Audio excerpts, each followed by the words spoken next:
आप सभी का एक बार फिर से मेरे यानी अभय प्रताप सिंह की ओर से हार्दिक स्वागत एवं अभिनंदन है। मित्रों, आज हम अपनी बात जो कक्षा 10 के भौतिक विज्ञान के पहले चैप्टर प्रकाश के परावर्तन से शुरू हुई थी, उसी को आगे बढ़ाएंगे। प्रकाश का परावर्तन यह कक्षा 10 के भौतिक विज्ञान का पहला चैप्टर है। इस पर पहले के वीडियो में कुछ चर्चा हो चुकी है। जो चर्चा हुई है उस पर भी हम लोग एक बार फिर से सरसरी निगाह डालकर आज उसके आगे बात बढ़ाएंगे, उसको पढ़ेंगे। चैप्टर का नाम क्या था? चैप्टर का नाम अब आपका यही रहेगा कुछ दिनों तक, जब तक यह चैप्टर समाप्त न हो जाए। प्रकाश का परावर्तन यह चैप्टर है जिसको इंग्लिश में रिफ्लेक्शन ऑफ लाइट कहा जाता है। ठीक है ना? ये चैप्टर है हमारा। इस चैप्टर में क्या पढ़ा हुआ है, एक बार छोटी सी चर्चा कर लेते हैं। सबसे पहले हम लोग पढ़े थे प्रकाश के बारे में। प्रकाश क्या है? प्रकाश ऊर्जा है जो वस्तुओं को देखने में सहायता प्रदान करती है। ठीक है ना? इसके 7 पॉइंट लिखे थे हम लोग। क्या? स्वयं दिखाई नहीं देता, स्वयं दिखाई नहीं देता, लेकिन वस्तुओं को देखने में सहायता प्रदान करता है। ठीक है ना? दूसरा लिखे थे प्रकाश एक ऊर्जा है क्योंकि यह स्थान नहीं घेरती। प्रकाश को चलने के लिए माध्यम की आवश्यकता नहीं होती, इसलिए यह विद्युत चुंबकीय तरंग भी है। चौथा, सामान्यतः यह सीधी रेखा में चलता है। 5वां पॉइंट हमने लिखा था कि 5वां पॉइंट सीधी रेखा में चलता है, चौथा पॉइंट था। और 5वां पॉइंट था निर्वात में प्रकाश की चाल 3 × 10⁸ मीटर प्रति सेकंड होती है, जिसको C से प्रदर्शित किया जाता है। 6वीं बात क्या हुई थी कि प्रकाश की जो तरंग दैर्घ्य है, दृश्य प्रकाश की जो तरंग दैर्घ्य है 3900 एंगस्ट्रॉम से 7800 एंगस्ट्रॉम होती है। मैंने इसमें बताया था कि प्रकाश का संपूर्ण हिस्सा हमें वस्तुओं को देखने में सहायता प्रदान नहीं करता। प्रकाश का एक छोटा सा हिस्सा ही है जो वस्तुओं को देखने में सहायता प्रदान करता है, और प्रकाश के उस हिस्से का नाम है दृश्य प्रकाश, और उसकी तरंग दैर्घ्य 3900 एंगस्ट्रॉम से 7800 एंगस्ट्रॉम तक होती है। और 7वां पॉइंट यह था प्रकाश कुछ विशेष गुणों को प्रदर्शित करता है, धारण करता है। उसमें परावर्तन, अपवर्तन, व्यतिकरण, विवर्तन व ध्रुवण, इनकी बात की गई थी। ठीक है ना? प्रकाश स्वयं दिखाई नहीं देता, वह वस्तुओं को देखने में सहायता प्रदान करता है, ऊर्जा है क्योंकि स्थान नहीं घेरती, उसको चलने के लिए माध्यम की आवश्यकता नहीं, इसलिए विद्युत चुंबकीय तरंग है, सामान्यतः सीधी रेखा में चलता है। निर्वात में प्रकाश की चाल 3 × 10⁸ मीटर प्रति सेकंड होती है, और प्रकाश का कुछ हिस्सा ही वस्तुओं को देखने में सहायता प्रदान करता है, उस हिस्से को दृश्य प्रकाश करते हैं, और उसकी तरंग दैर्घ्य 3900 एंगस्ट्रॉम से 7800 एंगस्ट्रॉम होती है। प्रकाश परावर्तन, अपवर्तन, व्यतिकरण, विवर्तन, ध्रुवण, विद्युत प्रभाव जैसे विभिन्न गुणों को प्रदर्शित करता है। आज बात आगे बढ़ेगी, इसके आगे हम लोग चलते हैं। हेडिंग आप लोग लिखेंगे वस्तुओं का वर्गीकरण। जैसे कक्षा 9 में आप लोग पढ़े होंगे, कक्षा 9 में वस्तुओं का वर्गीकरण किया गया था, ठोस, द्रव, गैस। यहां पर वर्गीकरण के 2 आधार हैं। यहां ठोस, द्रव, गैस में नहीं बांटा गया है, बल्कि 2 अलग आधार लिए गए। पहला, प्रकाश की उपस्थिति के आधार पर, मतलब वस्तु में प्रकाश होता है कि नहीं होता है ना? किसी वस्तु में स्वयं का प्रकाश है अथवा नहीं है।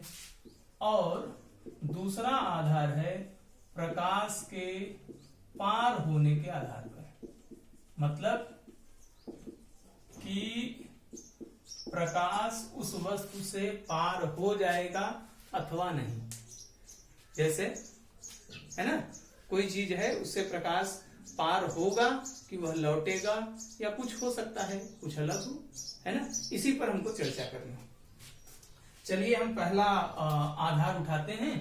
सबसे पहला आधार हमने क्या लिखा, प्रकाश की उपस्थिति, प्रकाश की उपस्थिति के आधार पर।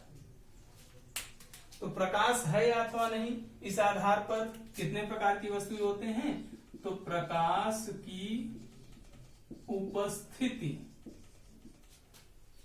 के आधार पर वस्तुएं दो प्रकार की होती हैं। ठीक है, वस्तुएं कितने प्रकार की होती हैं, दो प्रकार की होती हैं। प्रश्न उठा कौन कौन सी होती हैं भाई, है ना। कुछ वस्तुएं होंगी जिनमें खुद का प्रकाश होता है, और कुछ वस्तुएं ऐसी होती है जिनमें स्वयं का प्रकाश नहीं होता है। इस आधार पर उनका नाम लिया जाता है दीप्त वस्तुएं, और ये हुआ प्रदीप्त या अदीप्त वस्तुएं। अदीप्त वस्तुएं इंग्लिश में भी नाम जानते रहिए। एक बैटरी आती है, उसका नाम है ल्यूमिनस। तो ल्यूमिनस माने होता है चमकीला, दीप्त। तो जिनमें स्वयं का प्रकाश होता है,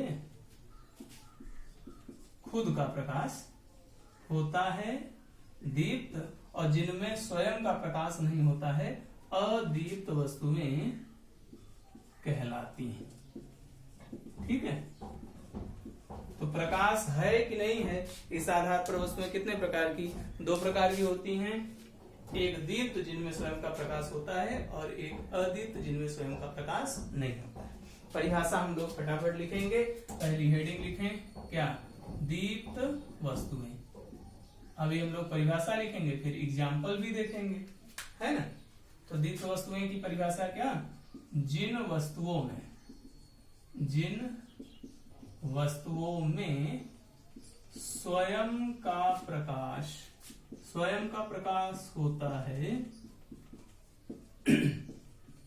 दीप्त वस्तुएं कहलाती हैं। अब सोचिए कि किसमें स्वयं का प्रकाश होता है एग्जाम्पल, कौन लोग हैं, कौन सी वस्तुएं हैं जिनमें स्वयं का प्रकाश होता है। आप अपनी बताइए, आपके अंदर प्रकाश है, मतलब आपके पास खुद का प्रकाश है। कैसे जानेंगे स्वयं का प्रकाश है कि नहीं।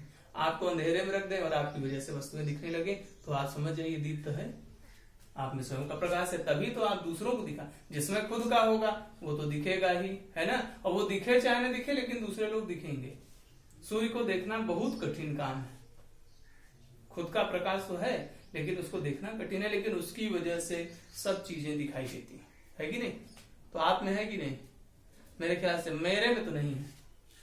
ठीक है, कोई टार्च निकल गया हो जलती हुई तो अलग बात है कि सर हमारे वक्षस्थल से निकल रहा है प्रकाश, हम खुद में प्रकाशमान है, ऐसी बातें छोड़ दें, है ना। तो सोचिए स्वयं का प्रकाश किसमें है, सूर्य में होता है।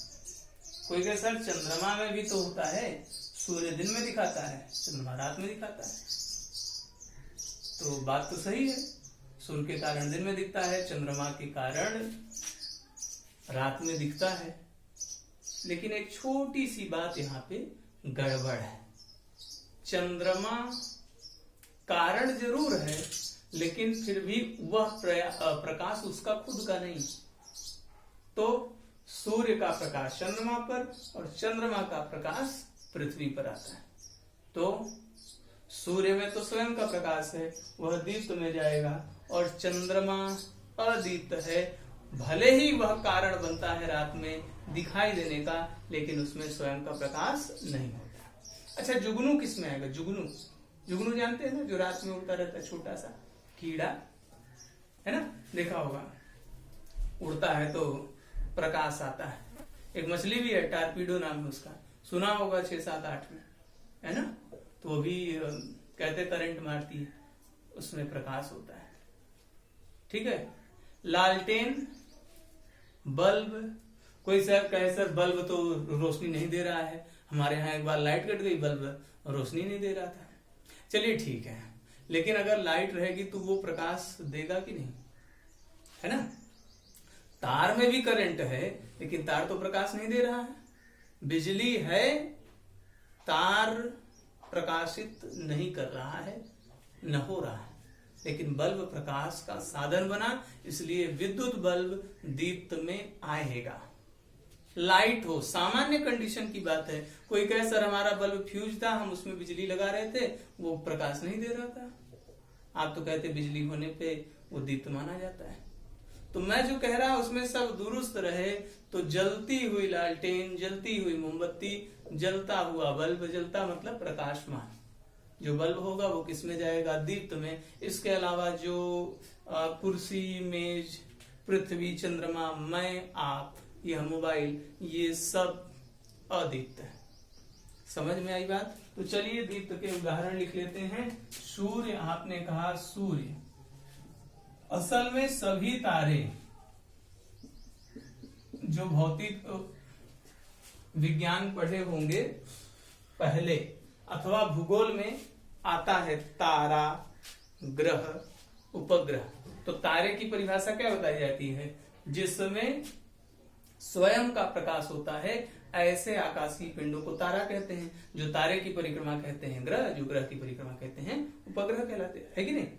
तो सभी तारे, सूर्य भी एक तारा है, जानते ही हैं, तो सभी तारे स्वयं के प्रकाश से प्रकाशमान होते हैं। कोई कहे सर अगर उनमें प्रकाश है तो दिन में क्यों नहीं दिखते हैं?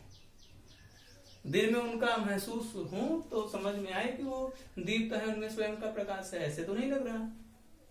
सूर्य का प्रकाश इतना तीव्र है, कोई कहे सर कुछ तारे तो सूर्य से भी बड़े होते हैं, उनका प्रकाश और तीव्र होगा। बिल्कुल सही बात है, सूर्य से भी बड़े तारे हैं और उनमें सूर्य से भी ज्यादा प्रकाश है। कहा सर तब वो क्यों नहीं दिखते? तो सूर्य सबसे नजदीक का तारा है और तारे बहुत दूर हैं, सूर्य की तुलना में लाखों, करोड़ों, अरबों किलोमीटर दूर है, उससे भी ज्यादा है। तो सूर्य नजदीक तारा है, इसलिए वो हमको दिखाई देता है ना, और उसका प्रकाश हमको तीव्रता से मालूम पड़ता है, और इसी कारण से हमको तारे दिखाई नहीं देते। जब सूर्य हटता है, हमारे लिए हटता है का मतलब ये नहीं कि वो घूम के कहीं छिप जाता है, वो हटता है, उसका एक सिरा दूसरे तरफ जाता है।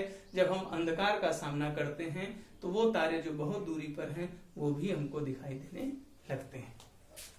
तो मैं यहाँ पर सूर्य, सभी तारे लिख रहा हूं, बल्ब जलता हुआ ही मानिएगा, लालटेन भी जलती हुई, ये मत कहिएगा कि सर लालटेन में तेल नहीं था तो नहीं जल रही थी।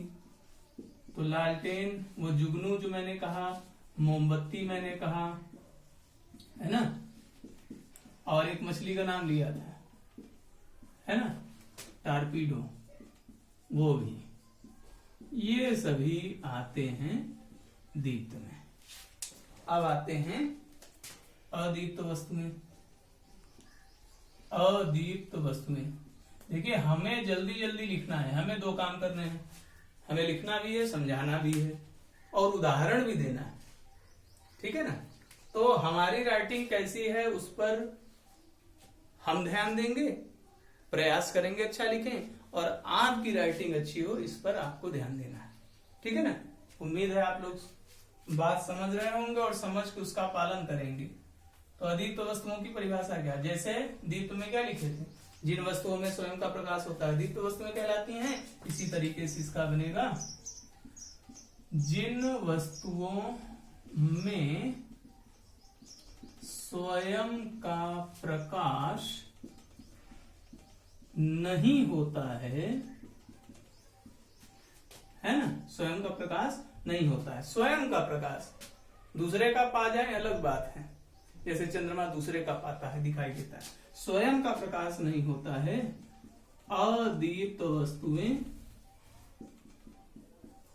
कहलाती हैं। ठीक है ना। उदाहरण में क्या लिखें बताइए। उदाहरण में सभी ग्रह सभी उपग्रह आएंगे, लेकिन मैं एक ग्रह लिख दूं पृथ्वी और एक उपग्रह लिख दूं चंद्रमा। अब मैं लिख देता हूं सभी ग्रह सभी उपग्रह कुर्सी मेज और जो भी आपके मन में आ रहा हो। परिभाषा ध्यान रखिए और दीप्त में लिखने की आवश्यकता हो दीप्त में लिखिए, अदीप्त का हो तो अदीप्त में नोट कर लेंगे। चलिए ये बात तो पूरी हो गई। अब अगला उठाते हैं क्या, प्रकाश के पार होने के आधार पर। प्रकाश के पार होने के आधार पर मतलब प्रकाश पार हो जाएगा कि नहीं। पार हो जाता है तो क्या कहते हैं मालूम है? जैसे प्रकाश पार हो जाता है तो क्या, पारदर्शी। नहीं पार हुआ अपारदर्शी, थोड़ा थोड़ा हुआ अल्प पारदर्शी। तो देख लीजिए, लिख लेते हैं फटाफट, जानते आप हैं।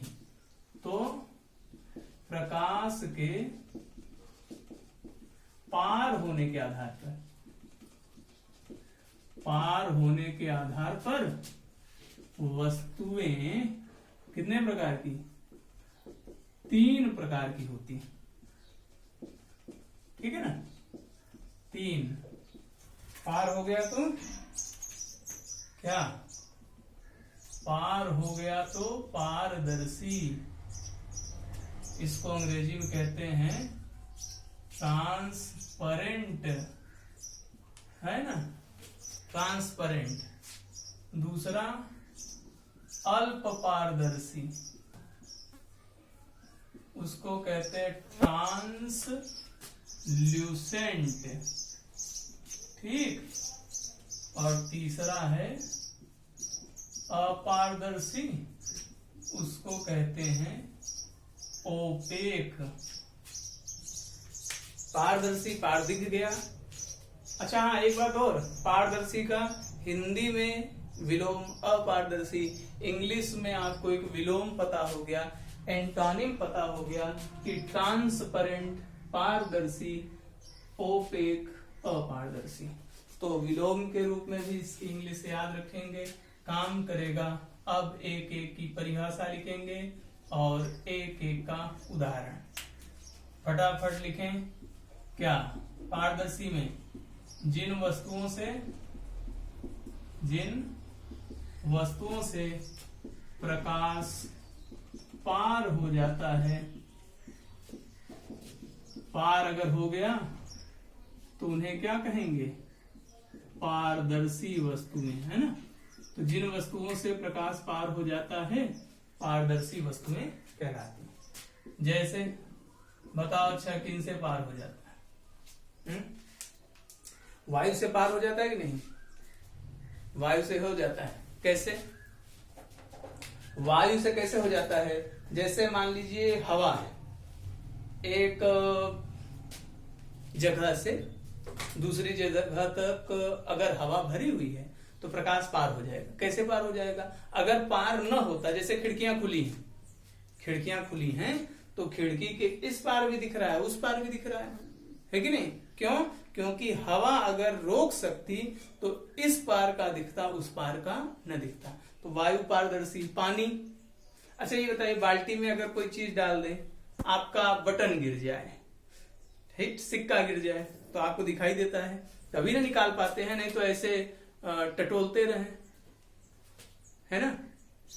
जैसे अगर दूध में गिर जाए, ध्यान सुनिएगा, दूध में गिर जाए तब आप नहीं पा जाएंगे कि जैसे पानी में देख लेते हैं तो पानी में सिक्का गिरा है निकालेंगे, दूध में भी गिरा है तो निकाल लेंगे। दूध में नहीं निकाल सकते, अपारदर्शी है, पानी से निकाल सकते हैं। तो चूंकि पानी में प्रकाश पहुंच जा रहा है इसलिए वो पारदर्शी। हवा में पहुंच जा रहा है, इधर भी दिख रहा है उधर भी दिख रहा है, हवा भी पारदर्शी। ठीक है। और बताइए, कांच, हाँ सबसे बड़ी, बहुत सही, कांच क्या है? सबसे बढ़िया उदाहरण। कांच में भी प्रकाश पार हो जाता है। दर्पण नहीं जिसमें शीशा देखते हैं, क्योंकि उसमें पीछे पॉलिश रहती है। कांच है, जैसे लोग कांच की खिड़कियां क्यों लगवाते हैं? इसलिए कि धूल ना आए लेकिन प्रकाश चली आए, है ना। तो उदाहरण लिख लेते हैं। जैसे में क्या मैंने कहा, सबसे पहले वायु, पानी, है ना, कांच आदि, ठीक है। दूसरी हेडिंग क्या है? अल्प पारदर्शी। इसकी परिभाषा क्या बनेगी? जिन वस्तुओं से प्रकाश अल्प पारदर्शी, यानी क्या? जिन वस्तुओं से प्रकाश थोड़ा ही पार हो पाता है, थोड़ा ही पार हो पाता है,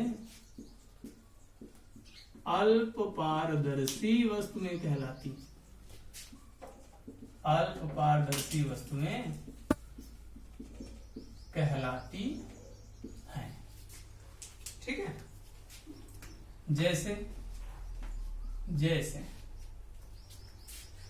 आप सोचिए कि जब आप कांच, जिसके यहाँ कांच की खिड़की लगी हो, कांच को पोंछता क्यों रहता है? क्यों कि अगर वह कांच साफ नहीं रहेगा, धूल मिट्टी के कण उसमें जमे रहेंगे, तो हमको दिखाई तो देगा दूसरे पार, लेकिन स्पष्ट दिखाई नहीं देगा, ठीक है ना। तो अगर कांच घिस दे, रगड़ खा जाए, जैसे मोबाइल का है ना, गिर जाता है, धूल मिट्टी के कण किसी तरीके से अंदर घुस जाए, तो आपको उसका डिस्प्ले सही से नजर नहीं आता। तो घिसा हुआ कांच दिखाई तो देगा लेकिन स्पष्ट नहीं दिखाई देगा। एक 6, 7, 8 में प्रचलित उदाहरण है ना। तेल से भीगा कागज, मैं कहता हूं तेल से भीगा पतला कागज। पतला भी हो सफेद भी हो तब तो बात बनेगी। रफ का पन्ना कर देंगे एकदम दफ्ती मॉडल, तब थोड़ी दिखेगा, पतला होना चाहिए आदि। और अंतिम बात है क्या? अपारदर्शी। अलग गया माने आधा काम तो इसका नहीं में हो गया। पारदर्शी पार दिखता था, अपारदर्शी अब पार दिखेगा नहीं। तो जिन वस्तुओं से प्रकाश बिल्कुल भी पार नहीं हो पाता, बिल्कुल भी पार नहीं हो पाता है, अपारदर्शी वस्तुएं कहलाती। ठीक है, आंख से प्रकाश पार हो जाता है। कोई है आपके घर में जिससे प्रकाश पार हो जाए, वो खड़ा हो जाए, पूरा कमरा छेक लें, अगर घेर लें एक तरीके से, तो प्रकाश पार हो जाए। उन्हीं के नाप का अगर गेट बना हो और वो खड़े हो जाए, प्रकाश पार होगा? नहीं होगा ना। किसमें जाएंगे? अपारदर्शी। मनुष्य दरवाजा क्यों लगाते हैं, खिड़की क्यों लगाते हैं? जिससे न प्रकाश आए न धूल आए, इसीलिए लोग कांच की खिड़की लगाए, कम से कम प्रकाश तो आए, है ना। तो मनुष्य हो गया, दरवाजा, कुर्सी, मेज, है ना। दर्पण चेहरा देखने वाला, है ना। और तौलिया आपकी। अच्छा एक बात बताइए, छोड़िए तौलिया पे, अभी थोड़ी देर में चर्चा करते हैं। पन्नी के बारे में आपका क्या ख्याल है? जो सफेद रंग की पन्नी आती है, छोटी सी महीज नहीं, जिसमें सब्जी ले आते हैं, मिलती है भी अभी, वो उसके बारे में क्या विचार है? उसमें अगर आप कोई सामान ले आते हैं, दिखता है कि नहीं, है ना। इसीलिए तो फल वाले काली पन्नी में देते हैं, फल वाला हो, मांस वाला हो, मछली वछली सब काली पन्नी में देते हैं। क्यों? जिससे कोई देख न ले कि क्या ले आए। काली पन्नी में कोई लिया, समझ जाना कि यही चीज है, अंदर फल होगा या फिर वो ठीक है ना। तो अगर सफेद रंग की पॉलीथीन है तो वो थोड़ा बहुत तो जा सकता है, उसको अल्प पारदर्शी में रखते हैं, है ना। अक्षर समझ में नहीं आएगा, लेकिन अगर कोई बड़ी चीज है, आलू है, प्याज है, वो समझ में आएगी। सफेद रंग की पॉलीथीन अल्प पारदर्शी में है, काले रंग की पॉलीथीन अपारदर्शी में है। और तौलिया सामान्य तौर पर अगर सही तौलिया है तो मेरे ख्याल से वह अपारदर्शी में ही आएगी, और बिल्कुल आएगी। ठीक है, तो बहुत सारे उदाहरण हैं, बाल्टी भी है, लोटा गिलास जो भी है ना। तो यहाँ पे लिख देते आदि, सबका नाम लिखने लगेंगे तो एक कॉपी इसी की भर जाएगी। ठीक है ना। तो प्रकाश क्या है उसके बारे में चर्चा हुई, गुण कल लिखवा दिए थे पिछले वीडियो में। वस्तुओं का वर्गीकरण, अगर प्रकाश है तो दीप्त, है ना, प्रकाश है तो दीप्त, नहीं तो अदीप्त। पार हो गया पारदर्शी, थोड़ा पार हुआ अल्प पारदर्शी, नहीं पार हुआ अपारदर्शी। ये छोटी छोटी परिभाषाएं हैं, लोअर क्लासेज में आपने पढ़ रखी हैं, लेकिन फिर भी इस प्रकार के दृष्टिकोण से मेरे ख्याल से आपको पहली बार पढ़ने का मौका मिला होगा, है ना। तो वीडियो देखते रहिए, पूरा वीडियो देखिए। पूरा वीडियो देखेंगे तो नोट्स में क्या लिखना है, कैसे लिखना है, और वो जो लिखा है उसको हम हिंदी की तरह न याद करें, वैज्ञानिक की तरह समझ कर याद करें। कोई भी पूछे तो हम अपने शब्दों में उसका उत्तर दे सकें। इसके लिए आपको पूरा वीडियो भी देखना है, सभी चीजें जो लिखवाई जा रही हैं उसको नोट्स में लिखते जाना है। अगली मुलाकात में फिर से हम इसके आगे से शुरू करेंगे। आज की बात यहीं समाप्त, अगली मुलाकात अगले एपिसोड में, है ना। धन्यवाद, नमस्कार।